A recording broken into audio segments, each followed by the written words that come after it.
वागीशाद्यासु मनसः सर्वार्थानामुपक्रमे यन्नत्वा कृतकृत्या स्युस्तं नमामि गजाननम्। सर्वेभ्यो नमस्काराः। अद्यतनीये श्लोके कविः मनुष्यजन्मनः परमं प्रयोजनं सत्कर्माचरणम् अथवा सत्कर्माचरणरूप तपसः आचरणमेव, तपसः अनुष्ठानमेव मनुष्यजन्मनः परमं प्रयोजनम् इति प्रतिपादयति। तादृशं तपः यः कर्तुं न प्रभवति, लोकेऽस्मिन् जन्म प्राप्त्वापि लब्ध्वा प्राप्यापि यः तादृशं सत्कार्यं सत्कर्म अथवा तपश्चरणं न करोति सः दुर्भाग्यशाली एव भवितुमर्हति, सः मूर्खः भवति, मन्दभाग्यः इत्येव कथितुम् अर्हति इति श्लोकेऽस्मिन् कवेः मुख्यः उपदेशः। श्लोकं पठामः। स्थाल्यां वैदूर्यमय्यां पचति तिलखलांश्चान्दनैरिन्धनौघैः सौवर्णैर्लाङ्गलाग्रैर्विलिखति वसुधाम् अर्कतूलस्य हेतोः छित्त्वा कर्पूरखण्डान् वृतिमिह कुरुते कोद्रवाणां समन्तात् प्राप्येमां कर्मभूमिं न भजति मनुजो यस्तपो मन्दभाग्यः। पुनः स्थाल्यां वैदूर्यमय्यां पचति तिलखलान् चान्दनैरिन्धनौघैः सौवर्णैर्लाङ्गलाग्रैर्विलिखति वसुधाम् अर्कतूलस्य हेतोः छित्त्वा कर्पूरखण्डान् वृतिमिह कुरुते कोद्रवाणां समन्तात् प्राप्येमां कर्मभूमिं न भजति मनुजो यस्तपो मन्दभाग्यः। पदच्छेदं कुर्मः। स्थाल्यां वैदूर्यमय्यां पचति तिलखलान् चान्दनैः इन्धन ओघैः सौवर्णैः लाङ्गल अग्रैः विलिखति वसुधाम् अर्कतूलस्य हेतोः छित्त्वा कर्पूरखण्डान् वृतिम् इह कुरुते कोद्रवाणां समन्तात् प्राप्य इमां कर्मभूमिं न भजति मनुजः यः तपः मन्दभाग्यः।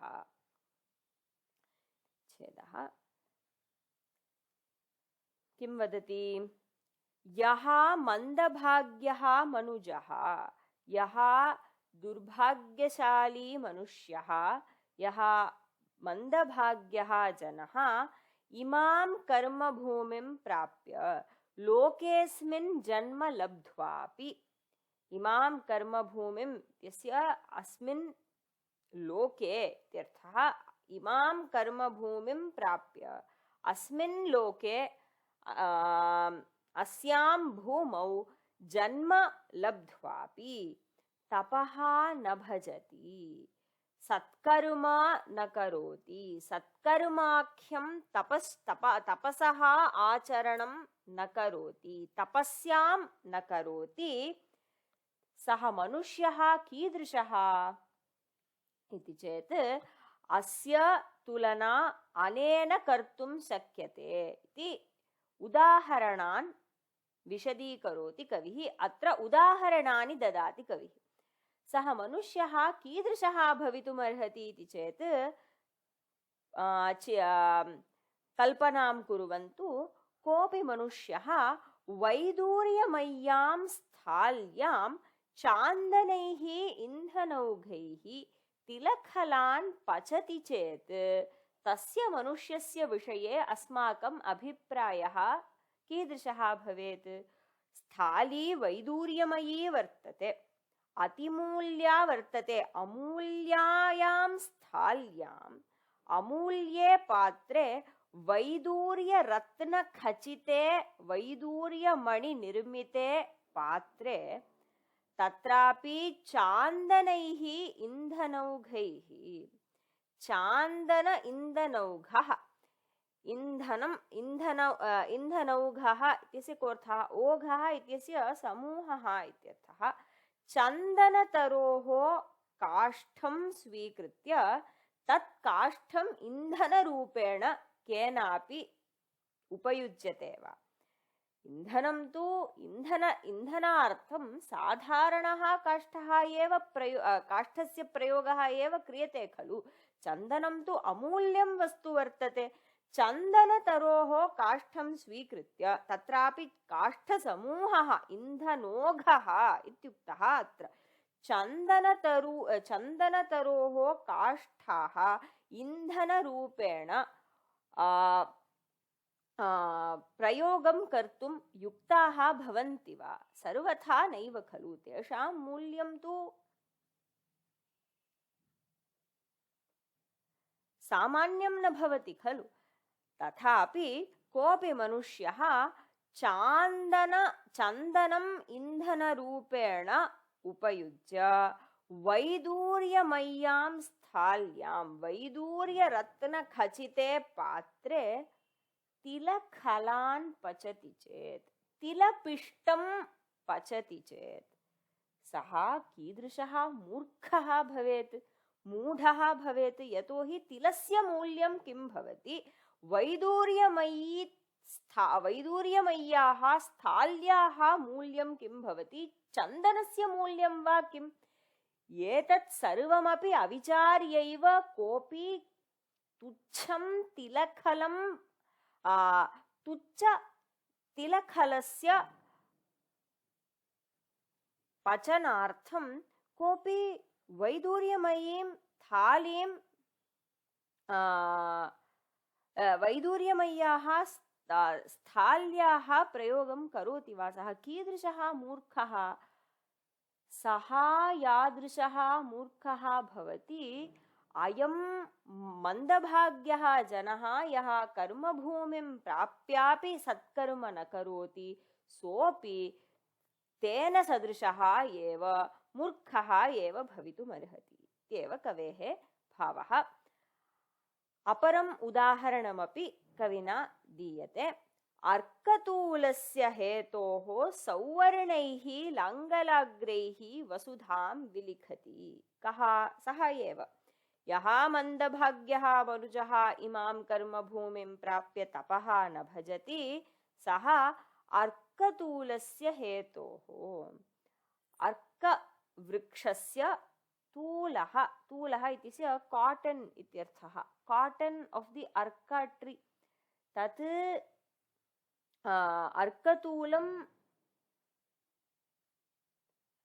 बहु साधारणं बहु सामान्यं वस्तु भवति परन्तु तस्य प्रापणार्थम् अर्कतूलार्थं कोऽपि सौवर्णैः लाङ्गलाग्रैः सौवर्णैः हलाग्रभागैः हलः अस्ति खलु तस्य हलस्य अग्रभागः यदि सुवर्णनिर्मितः वर्तते तादृशं हलम् उपयुज्य कोऽपि भूमिं विलिखति वा सुवर्णहलम् उपयुज्य भूमेः कर्षणं वसुधायाः कर्षणं क्रियते चेत् तस्य अग्रभागः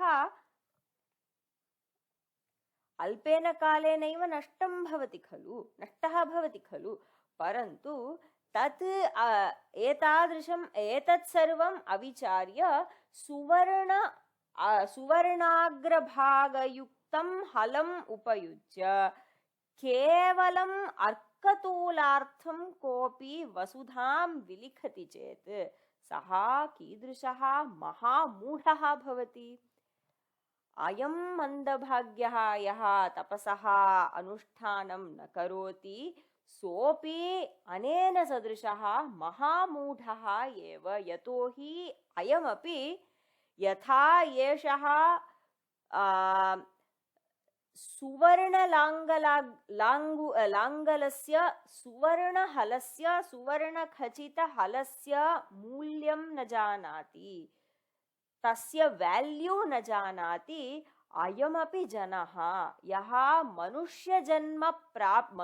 मानुषं जन्म लब्ध्वापि यः तपसः अनुष्ठानं न करोति सः मनुष्यजन्मनः वैल्यू न जानाति तस्मात् सोऽपि महामूढः एव इत्येव कवेः निर्णयः। अन्ततया उदाहरणं अपरम् उदाहरणं दीयते। तृतीयम् उदाहरणमस्ति इदम्। अयं पुनः कीदृशः इति चेत् कर्पूरखण्डान् कृत्वा कोद्रवाणां समन्तात् इह वृत्तिं कुरुते। अयं मनुष्यः केन सदृशः इति चेत् यः कर्पूरखण्डान् कृत्वा घनसारखण्डान् कृत्वा कैम्पर् अस्ति खलु कर्पूरः तस्य खण्डान् कृत्वा कोद्रवाणां समन्तात्। कोद्रवः इति धान्यविशेषस्य नाम। प्रायेण इदं धान्यं निर्धनैः धनहीनैः उपयुज्यते। तस्मात् किं ज्ञायते इति चेत् धान्यस्यास्य मूल्यमपि मलिनं भवति, न्यूनमेव भवति, परन्तु कर्पूरं तु तस्य अधिकं भवति। अनेन कोद्रवैः कर्पूरखण्डानां तुलना क्रियते चेत् निश्चयरूपेण कोद्रवाणां मूल्यम् अतिन्यूनं तुच्छमेव भवति। तथापि इदम् अविज्ञाय कोऽपि कर्पूरखण्डान् विधाय कोद्रवाणां धान्यानां परितः वृत्तिं कुरुते चेत्, वृत्तिः इत्यस्य आङ्ग्लभाषायां हेज् इति उच्यते खलु, तदेव वृत्तिः आवरणरूपेण वृत्तिः क्रियते चेत् सः कीदृशः मूर्खः भवेत्?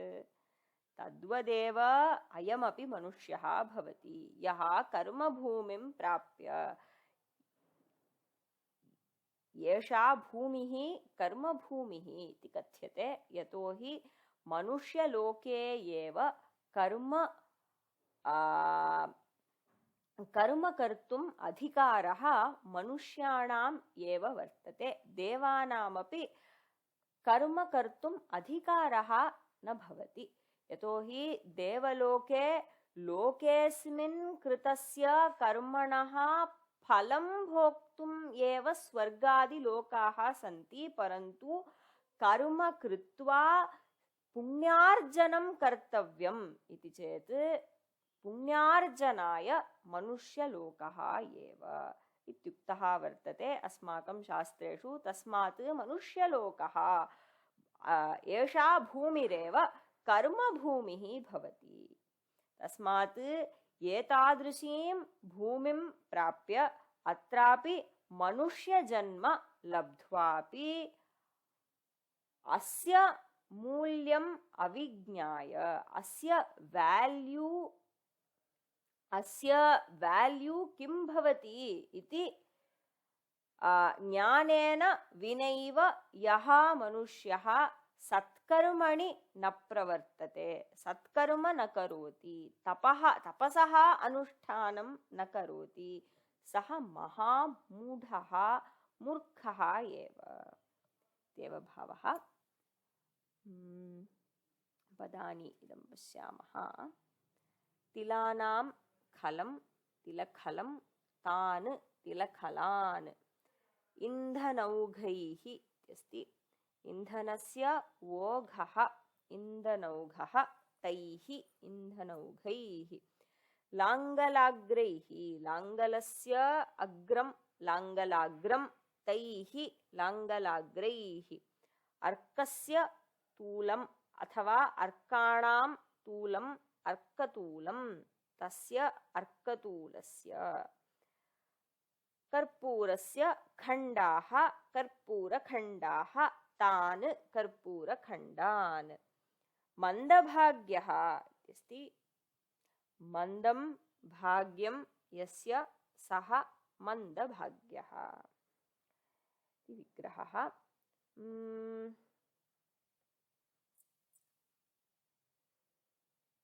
कुरुते इत्यस्ति। कुरुते कृधातोः अत्र लट्लकारः एव, परन्तु आत्मनेपदरूपं भवति कुरुते इति। करोति इति परस्मैपदरूपं, कुरुते इति आत्मनेपदी कुरुते इति रूपं भवति। प्रथमपुरुषे एकवचने कुरुते इति रूपम्। अन्यानि सुलभानि इति मन्ये। विरमामि। धन्यवादाः।